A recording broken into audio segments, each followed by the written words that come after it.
Jakarta, the growing metropolis. Always buzzing, always chaotic.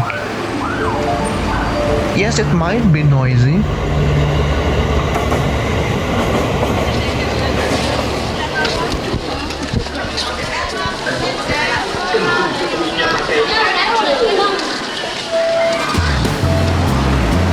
but that's the beauty of Jakarta that I adore so much. In this city, diversity makes Jakarta a perfect melting pot for the culture and the food.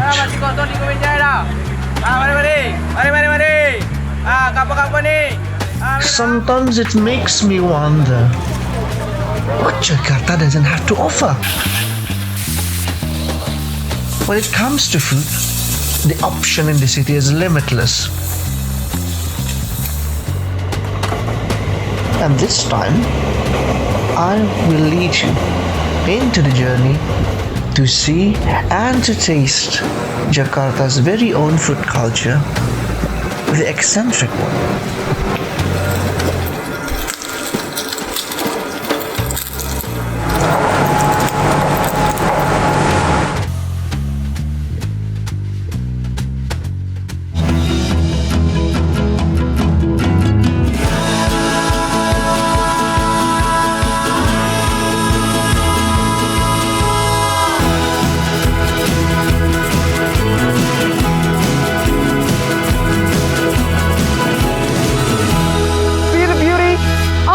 See Indonesia.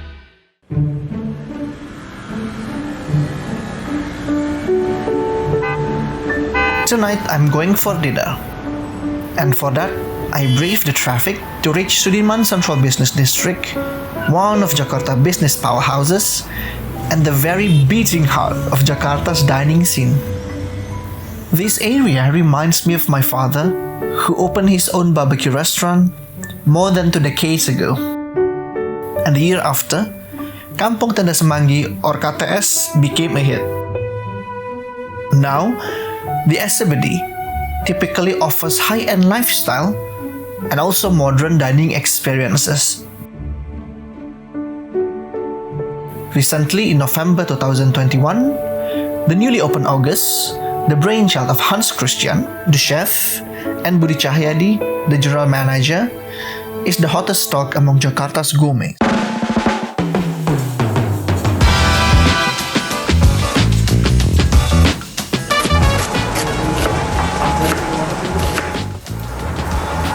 Hans, Hello, Kevin. how are you? Good. How are you? How's the opening of August? I mean, how? This is the restaurant that everyone is talking about. How do you see about that? It's crazy. It's been crazy, yeah. It's been postponed for 2 years. You know how we were waiting for this Yeah. with Budi as well, with the chef Ardika. Yeah. So very excited. Yeah. A lot of pressure. Definitely. But hopefully we can deliver.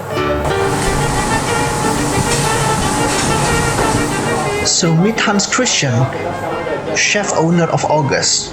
Prior to opening August, Hans Christian was head chef at the restaurant and bar at Fairmont Hotel Jakarta. He holds a degree in culinary nutrition and food science from Johnson & Wales University in the United States, which proved to be a big support to his skills. So I would like to ask you something, that you are one of the few chefs that's coming back to Indonesia Yeah. with your own talents. And how do you see that implicating the food scene in Jakarta, basically, the dining scene? I think we need to have respect for our culture. Yeah. But then you need to combine that with innovation and open mind, Yeah. which you're gonna get when you're exposed overseas or maybe to different culture. Yeah. So I think when you can be open mind and still you have respect to your own culture, Yeah. I think you can build something that's very important and very relevant to what we are doing right now. So Yeah, 100% agree with that. Oh, this is the ingredients for Yes. the foie gras, Yes. PB&J. So this foie PB&J inspired by my personal experience.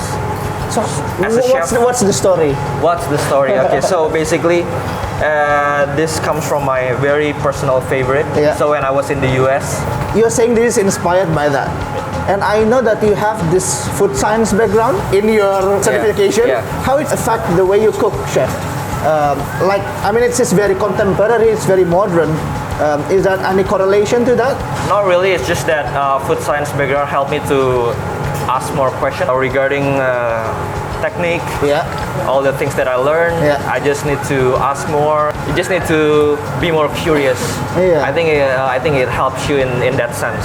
Yeah. Yeah, I think as a chef, curiosity is one of the weapons, right? For you to be more creative. Yeah. Because curiosity leads to discovery, I would say. Totally. Totally agree. So this is the ingredients for Yes. the foie gras And I'm gonna pimentel. start to plate it for you. Oh, thank you. So here is the toast or crispy bread, or you can call it crouton. The crouton. And this one is the foie gras mousse. Okay. And then you spread it on the toast. Oh, lovely, lovely.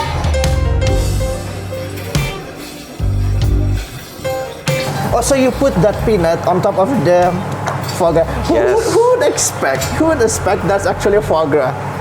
Who would expect, If right? I'm a regular person looking at that without you telling me that it is foie gras, I will think that's a totally 100% peanut butter. Exactly. Yeah. Usually people just eat the pan-seared foie gras. Yeah. Maybe like a foie gras terrine or foie gras torchon. Yeah. So I think this is like something like that. Oh. In terms of texture. Okay. Now here it is, chef. Let me try. Please.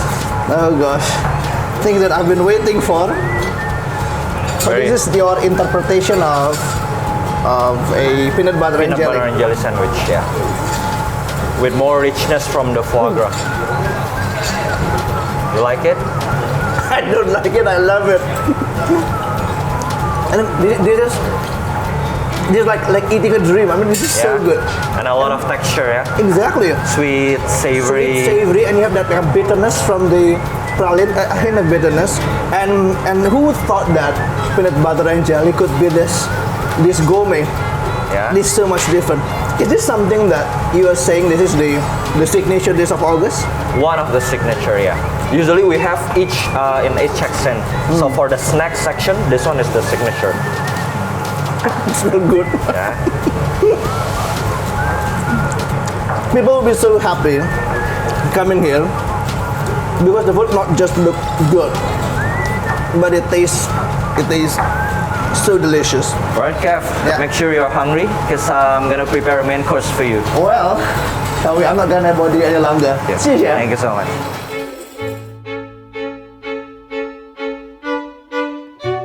What a brilliant dish!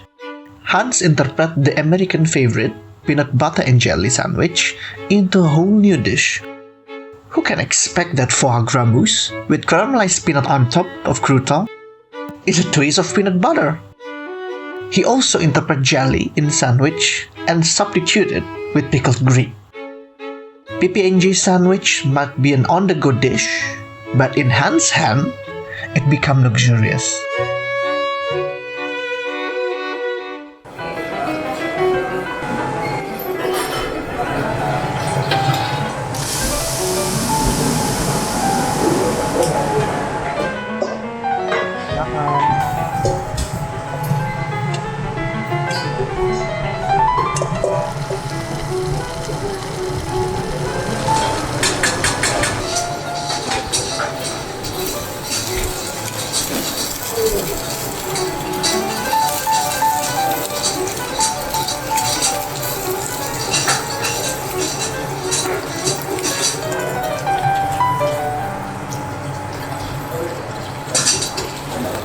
Hello, Kev. Hi, chef. So here's the appetizer, which What's we it? discussed. So this one is the charred octopus, Yeah. which we sourced from the ocean of Sulawesi. Okay. Charred and a bit of paprika powder, Yeah. fried cauliflower, Yeah. a bit of relish from ginger and scallion, and we finish it with the sauce of sweet and sour sauce. It's infused with the andaliman pepper. Oh, the andaliman. Yes. Please Another enjoy. local touch. Thank you, Chef Enjoy. Hans.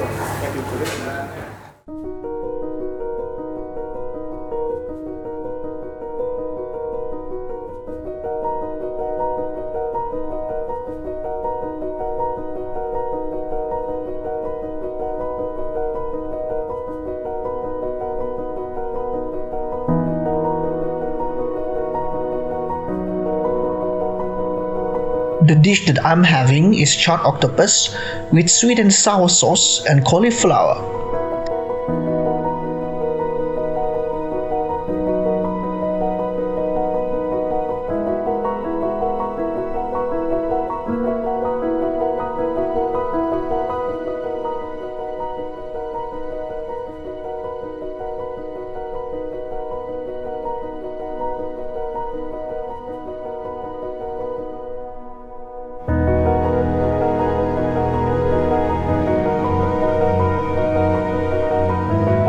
It is brilliantly made because the octopus has a slightly chunky texture but soft at the same time.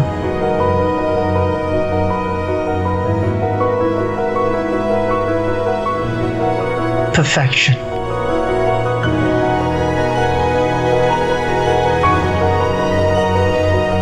And the presence of the cauliflower gives a subtle earthy note to the overall meal.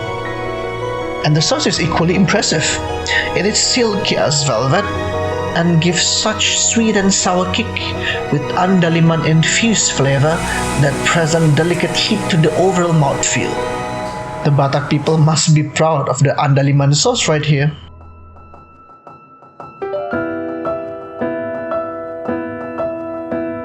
Andaliman or Zantok Silam Acanthopudium is a specialty of the Batak people in the North Sumatra. It is familiar in the Sichuan pepper or Indonesian lemon pepper among Europeans. We can find andaliman in traditional markets across Jakarta. It is one of Indonesia's myriad of spices which attracted the attention of Europeans since colonial times. Andaliman itself tastes like fresh lemon but with a distinct, strong, and spicy aftertaste. Just try to buy the pepper, and hydroxy alpha sunsoak in the seed will give you a tongue-numbing effect.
Kevin, this is the next one.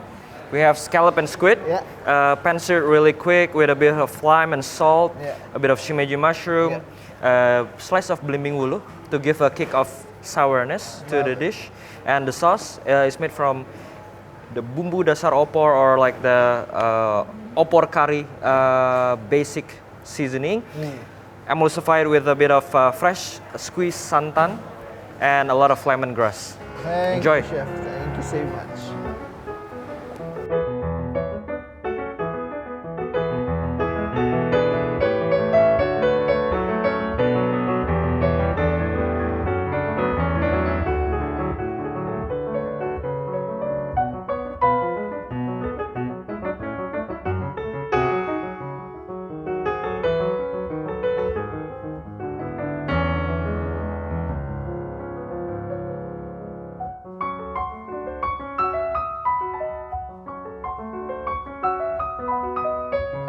The next dish that I'm having is the scallop and the squid.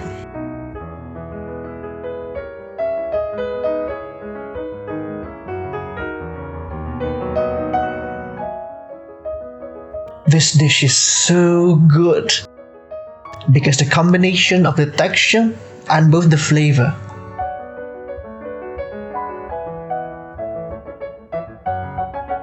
Oh, it's amazing. You have this butter-like scallop with its top seared to perfection, giving you a little crisps on the brown side. And the squid is also perfect. It like butter melts in your mouth.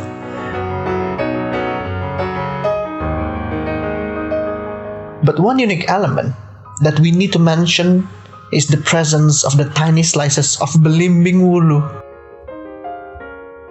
It opens your perspective that the dish could be refreshing.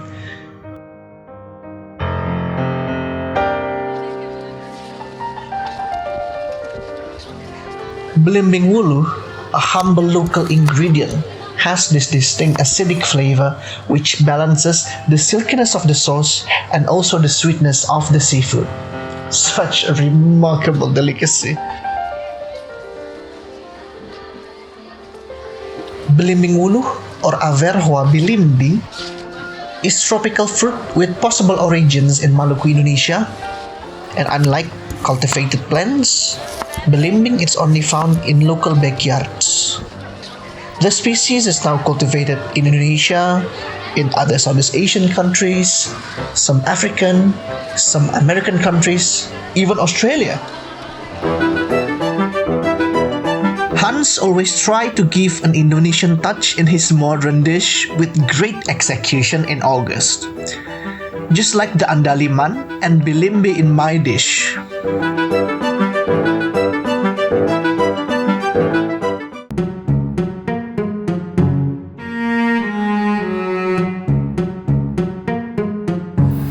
A proper dessert at any end of any feast would leave a deep impression. Even in modern restaurants, great desserts are rare creatures.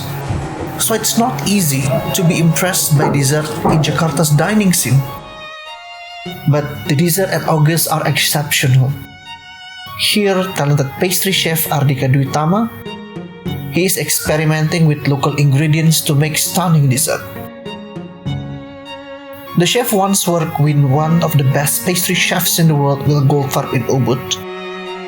And this time, Ardika makes coffee meringue millefeuille. Oh, look at that beauty. Oh, this is the coffee dessert, yeah? Yes, so this one is the my coffee God. dessert. Thank you. Please enjoy, guys. Budi. Thank you. Thank you. The smell, once you have this in your face, the smell is so pungent. Yeah. It's kind of caramel and coffee. It's a celebration of coffee, basically. Yeah.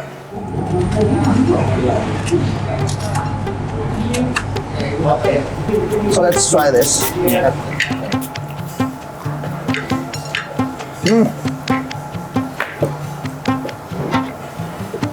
How is it, guys? This is so good. So chef, how do you make this, the iced coffee? This is really Yeah. intriguing because it's quite thick, but it's not that hard. So it gives a different texture in your mouth, basically. It's like smooth crystal of cool. coffee. Yeah, so basically, I think texture is very important in dessert, especially in this coffee dessert. We want to make it like millefeuille. It's like Millefeuille, yes. layers of complexity, a lot of texture. So you have the smooth cream, then you have the ice crystal, then you have the crispy sablé, and the meringue on top. Coffee is very strong Yes. ingredients, right? Yeah. So sometimes it could overpower the whole dessert by itself, but this is, you get it, right? And then you give a palm sugar syrup, Yes. the caramel. Yeah. So yeah, basically again, coffee is quite bitter and strong.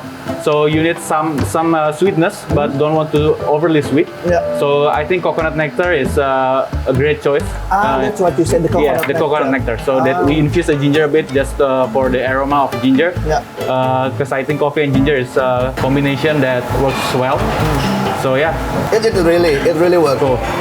You like it so much about Budi because you eat that. You can actually eat this every day, but And I love No, coffee. I don't do this every day. It's too precious. Cool. it's for the guests. Yeah. My dessert session will be accompanied by the co-founder of August, Budi Cahyadi, who has more than 2 decades of experience in hospitality sector at the renowned Mandarin Oriental Hotel Group London and Jakarta. He also has 7 years of experience as Director of Operation at the Cassis Restaurant Group Jakarta. And yes, he is the very right person to share about the evolution of Jakarta's dining scene. This is so good, the dessert. But I have this curiosity because, I mean, like 7 years ago, 5 years ago, it's hard to find this kind of dessert in Jakarta. How do you see that the shifts of the transformation of food scene in the city that, I mean, August can actually appear in this right momentum? Is that any shifts on how people eat, how people perceive the contemporary cuisine of today? What do you think? No, definitely. I think the market, the industry itself, it's very dynamic. I think in the past we're all accustomed with anything that quote unquote safe. But these days I think people are up for a lot more adventurous. Agree. But I always grateful, when we sit down and we talk together with Chef Hans and Chef Ardika. I think when we go for the contemporary or modern cuisine approach, there's always an element that we wanted people to be able to relate. Because I think when you do it out of the box and no one can relate, then it's basically does not do any favor for the customer. I even say that if 7 years ago or 5 years ago someone is trying to do this kind of restaurant, they will say like, you're crazy. Right. You will find no market. It is impossible for this kind of restaurant to thrive. But today, No, I think we're grateful. I mean, the industry evolved. Social media, I think, playing an important role. So, update from the dining scene overseas in the US or in Europe, I think we make a transition in Jakarta, in particular, for both sides, which is the creator, which is the chef, and also the diners. Agree. So, 5-7 years ago, probably this approach will not be accepted. Will not be accepted. So we just do it on the right moment, in the right time, and very happy that you appreciate and recognize, the new approach, the modern approach of dessert or the savory cuisine. In the end, a cuisine reflects the culture it belongs to. And contemporary cuisine really reflects a dynamic and diverse Jakarta. Slowly, Jakarta is evolving into a major gastronomic heaven. See Indonesia, see the world, see today.